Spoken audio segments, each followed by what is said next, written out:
Welcome back to Doc Lyle Talks Comics. Today, we're going to talk about Heroes Reborn, Iron Man #1.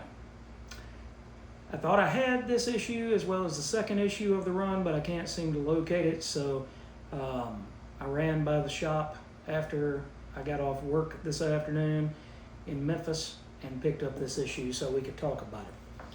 Here we have Scott Lindell doing part of the story with Jim Lee. Art by Whilce Portacio, and inks by Scott Williams and J.D. So we open up to see Whilce Portacio's awesome artwork with Rebel, not Tony, in the armor, and Rebel is testing the armor for Tony. This is Project Prometheus, and they notice that there are some strange EM spikes, but Rebel is not concerned about it, so he goes and grabs both nuclear warheads with this Prometheus armor and says, hey, nothing to worry about. Meanwhile, we get bzzzt, and things start to go haywire. And the next thing you know, Tony is -1 set of armor and -1 friend.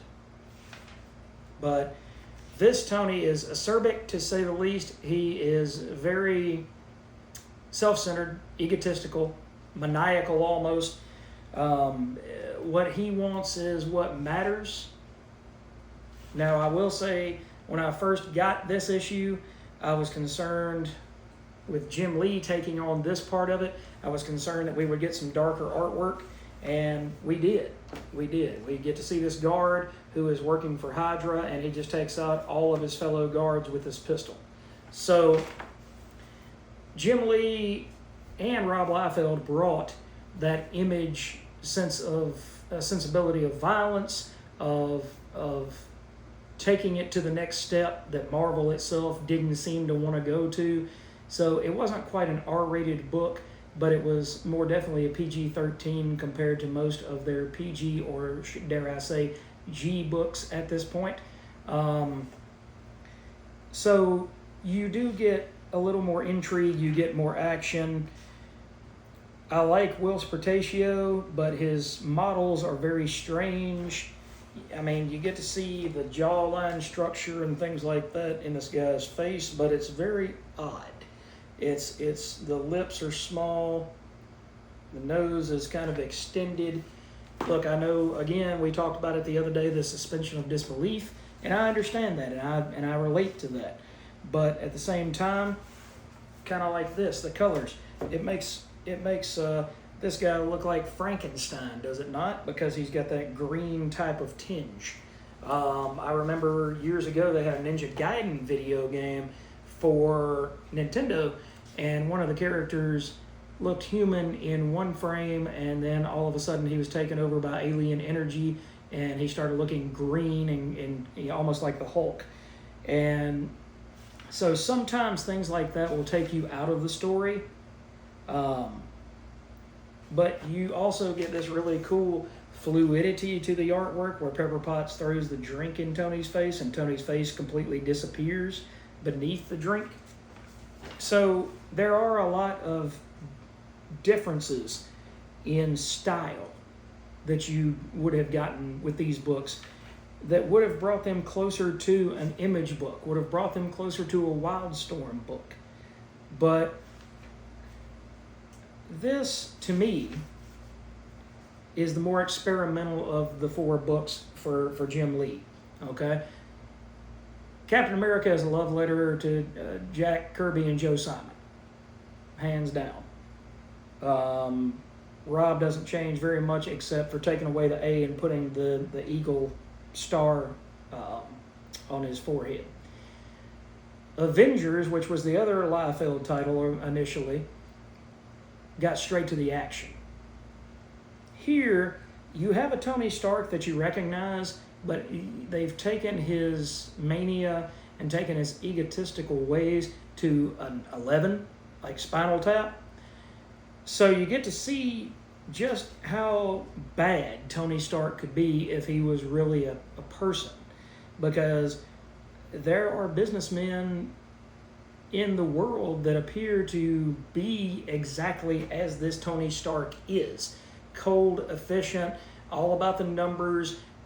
Human lives don't matter in the pursuit of building something greater.